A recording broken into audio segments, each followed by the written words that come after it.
বিচার ফয়সালাকে তোমরা এক পেশে করে দিও না, কাউকে বাঁচায় দিলে, কাউকে ধরে দিলে, এটা করো না।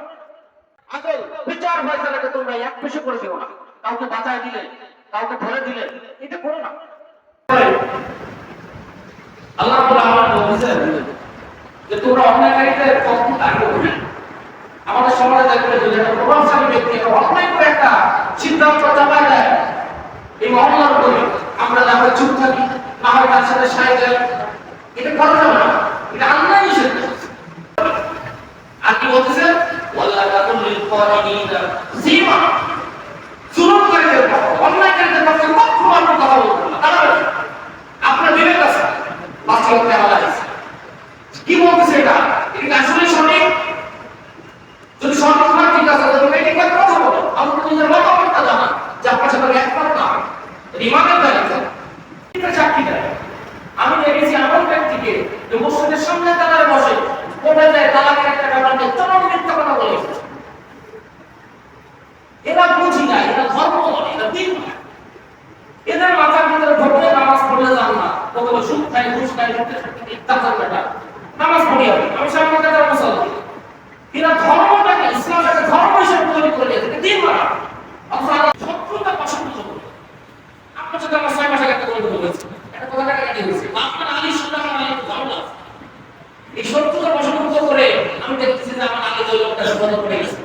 বাস্তবে কিন্তু অপরাধী নয়, বাস্তবে ও অপরাধী নয়, কিন্তু আমি চুপ করে রয়েছি। আমি তো মুখ তুলে বলেছি না এই অপরাধী না, বেঁচে যাবে, কিন্তু বলছি না কেন, আমার আলীর সমস্যা, আমার জমির আলীর সমস্যা আছে। মুক্তি অমুক জায়গায় কাছে আমার কর্মকর্তা করেছিল, সে আমাকে কিছু কথা বলেছিল। এভাবে বলে আমরা সত্য কথাটা প্রকাশ না করে ঘরে বসে থাকি, এটাও কিন্তু আপনার জন্য যায়। কোন জাতির সাথে কোন ব্যক্তির সাথে শত্রুতা প্রশ্ন হয়ে সত্য কথা বলা অর্থগুলো ঘটে না। একবার স্যার আমরা করি না, ধরা গেছে ভালো হয়েছে, আমার সাথে কিছু দেখতে করি, আমার তো বাধাইলো থাক, আমি জানি বিষয়টা তুমি সুলতানি ধরা খা, কিন্তু গিফটটা আপনার তো জায়েজ নাই। যেমন জায়েজ নাই, যেমন রমজান মাসে দিলে বলা পানিটা জায়েজ নাই, কিন্তু ওটা মানতেছি, এটা মানতেছি। আমার ধর্ম মানে দিন মানে যদি কোনো কওমের সাথে কোনো ব্যক্তির সাথে যদি আপনার ব্যক্তিগত সম্পর্কে রেশারেশি থাকে, মনোমালিন্য থাকে, সমস্যা থাকে, থাকুক, কিন্তু সেটা যদি কোনো বিপদে পড়ে, আপনি যদি জেনে থাকেন ওই ব্যক্তি আসলে সঠিক, আপনি সেটা সাক্ষী দিতে হবে যে না অনেক সমস্যা এই দোষ এই না, আপনাকে জানাতে হবে।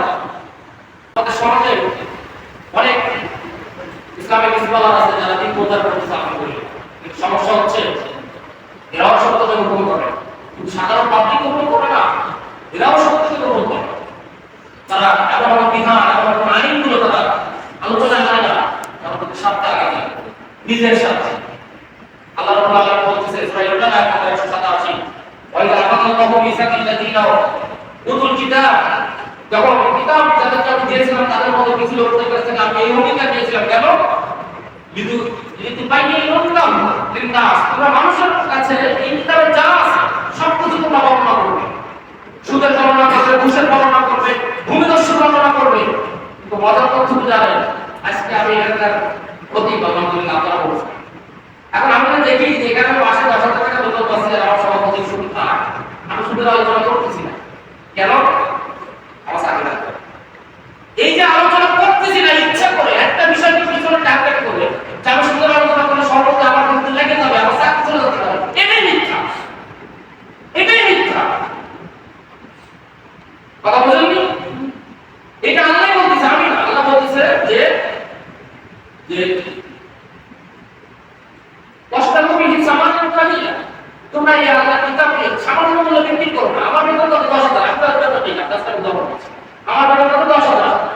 এখন আমাদের যদি সর্বপ্রথম যে আমার বিরুদ্ধে চলে যায়, আমার চাকরিটা চলে গেলে কত যাচ্ছে মাস 10,000, কোরআনের একটা আয়াতের কাছে 10,000 টাকা কত টাকা, ও টাকা পৃথিবীর সমস্ত সর্বোচ্চ টাকা, এটা আল্লাহ বলছে যে অষ্টারু বিহি সামানান কালিলা, এই সামান্য বেতনটা ধরে রাখার জন্য তুমি সত্য কথা যে বলতেছো না, খবর আছে, এটাই তুমি মিথ্যা কথা বলছো, এটাই তুমি মিথ্যাকে জাগ্রত করে রাখছো। এরপর আল্লাহ বলতেছেন সূরা ফাতিরের 32 নম্বর আয়াত, অত্যন্ত গুরুত্বপূর্ণ আয়াত। এই আয়াতটা কোন আলেমের প্রচারই করে, এই আয়াতটা সূরা ফাতিরের 32 নম্বর আয়াত কোন আলেম প্রচার করে